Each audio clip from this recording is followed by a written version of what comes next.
Today, I want to talk about a painting of a room, but also about the friendships, ideas, and ways of life that were associated with this room.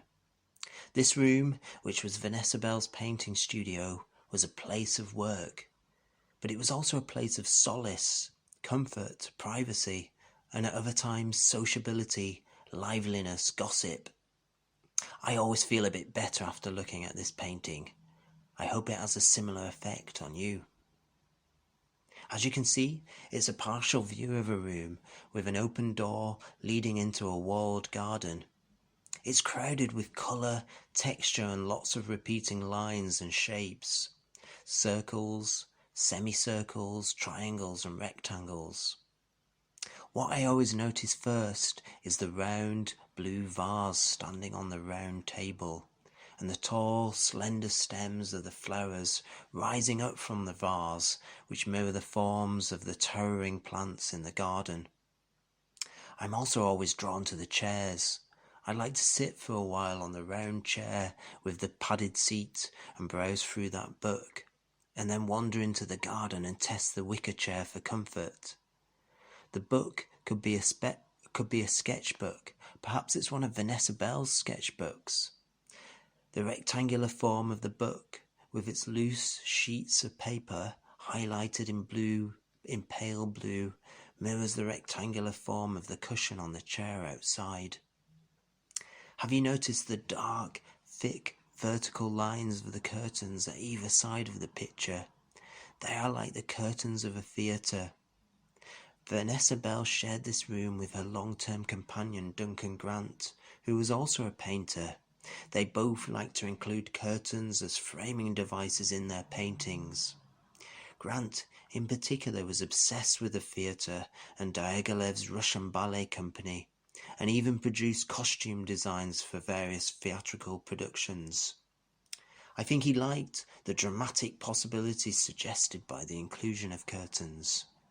Is something about to happen in this room? But the curtains are mainly used as a formal device. They lead the eye into the room. What do you think you would see if you sat on the wicker chair in the garden? If you turned to your left, you would see more of the garden. Perhaps you would spot one of Vanessa Bell's friends.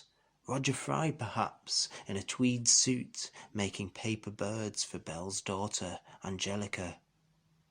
If you look back into the room from the garden, you would immediately notice all the dazzling colours and the amazing hand-painted decorations covering the fireplace and walls, vases and lampstands, screens and cupboards. The title of the painting is A View into a Garden. It's dated 1926, so Vanessa Bell and Duncan Grant had been living in this house, Charleston in Sussex, for 10 years when it was painted. Bell took on the lease of Charleston farmhouse in the First World War with the very practical purpose of giving Grant and his friend David Garnett, who were conscientious objectors, legitimate wartime occupations. They could do war work, in this case farming, but also continue to write and paint in their spare moments. Charleston was not a full-time residence for Bell and Grant, who also rented flats in London. Instead, it served as a retreat for extended periods from the difficult conditions of wartime London. After the war, it continued to serve as a refuge, a rural sanctuary for their network of friends. This close circle of friends, now known to the rest of the world as the Bloomsbury Group, included some of the most influential British artists and writers of the 20th century. The novelists Ian Foster and Virginia Woolf, who was Vanessa Bell's sister, the brilliant economist John Maynard Keynes, the art critics Roger Fry and Clive Bell, who was Vanessa's husband, but from whom she was separated. As the academic Christopher Reid has argued, Charleston was both a setting for the Bloomsbury Group's unconventional lifestyles and sexual relationships, and an expression of their values, helping to define and preserve their aesthetic and social ideals. One of the reasons people continue to be fascinated by Charleston is this sense of it as being a world apart, an alternative to conventional ways of life. Some of the men who stayed at Charleston were men who were sexually attracted to other men, and some of the women who visited the house had relationships with other women. Some were probably bisexual, but for others it was probably even more fluid than that. Ian Foster, who most people now consider to have been gay, said that, "I never did find a label to fit me." Before getting together with Vanessa Bell, Duncan Grant had been the lover of her brother Adrian Stephen, of Lytton Strachey, and of Maynard Keynes. When he and Bell moved to Charleston, he was passionately in love with the novelist David Garnett.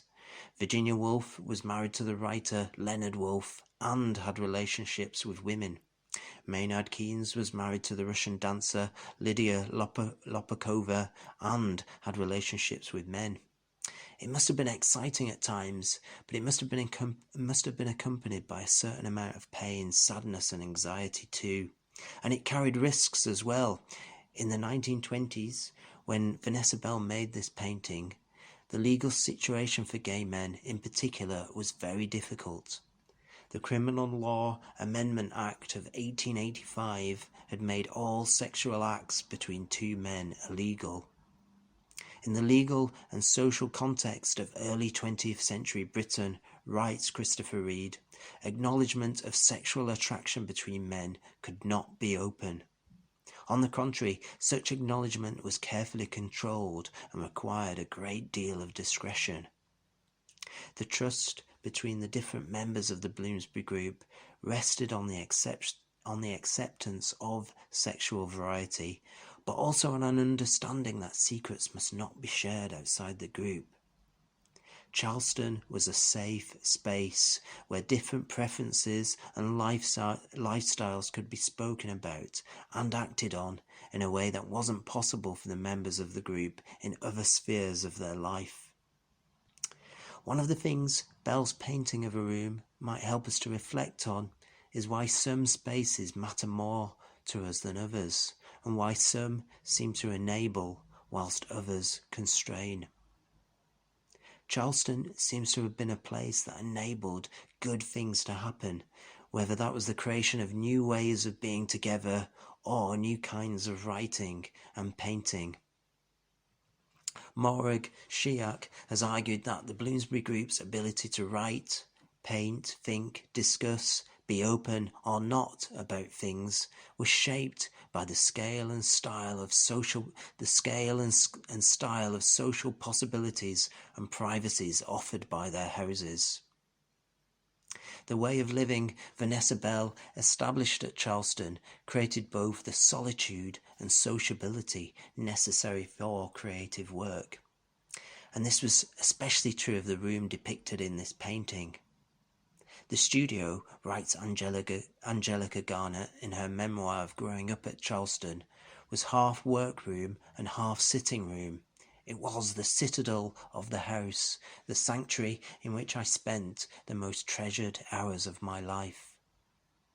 The Charleston studio, as Garnett suggests, was somewhere Vanessa Bell might talk to her friends or spend time with her daughter, but it was also a place of work.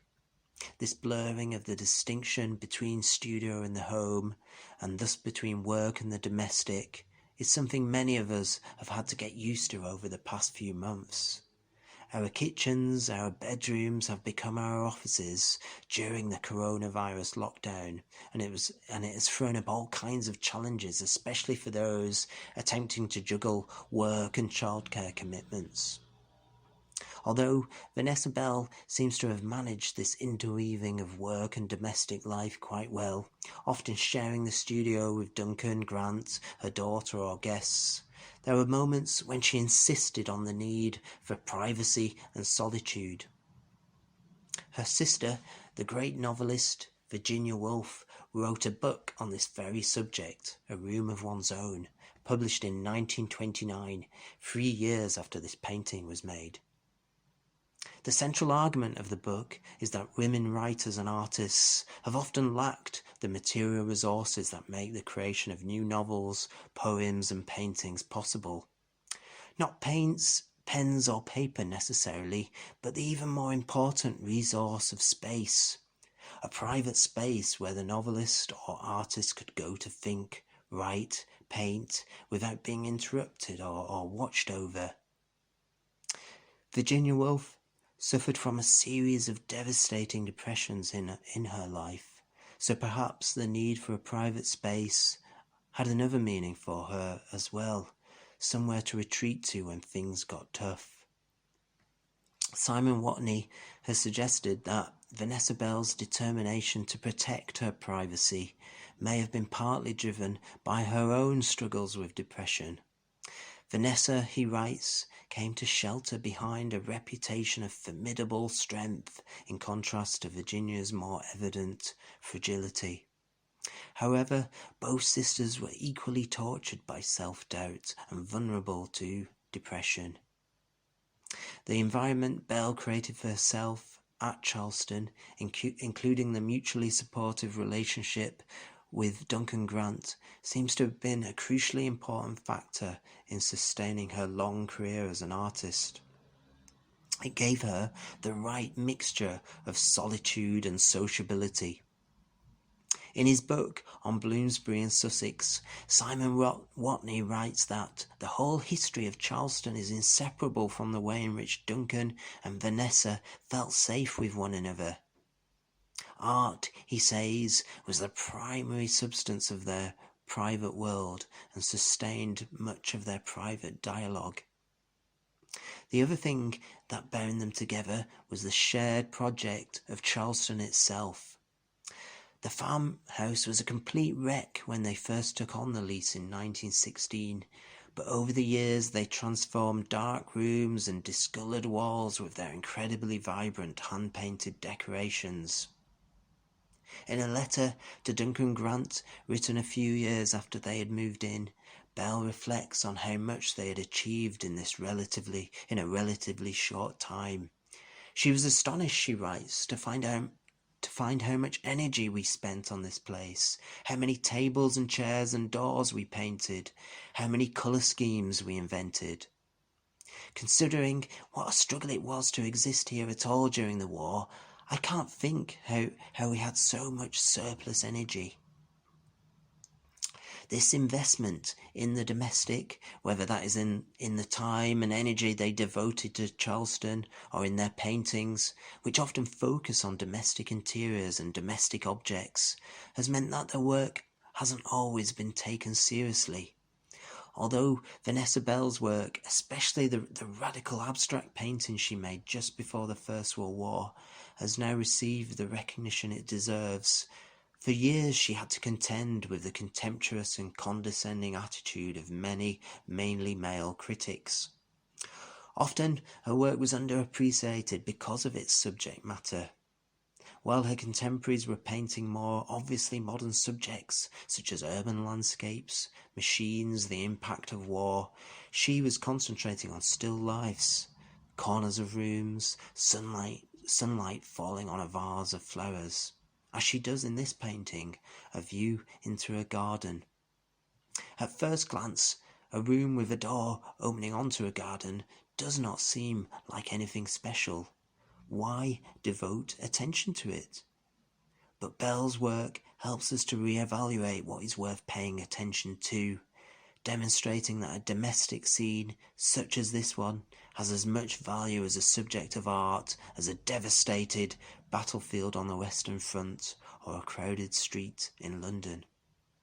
Her friend Roger Fry could have been writing about this painting when he argued that the human spirit has evolved from concern with the exceptional, the supernormal, to the familiar, normal, commonplace things of life. Little by little, human beings have begun to see that the most familiar things, if only we look at them with a concentrated, imaginative gaze, are full of wonder and mystery.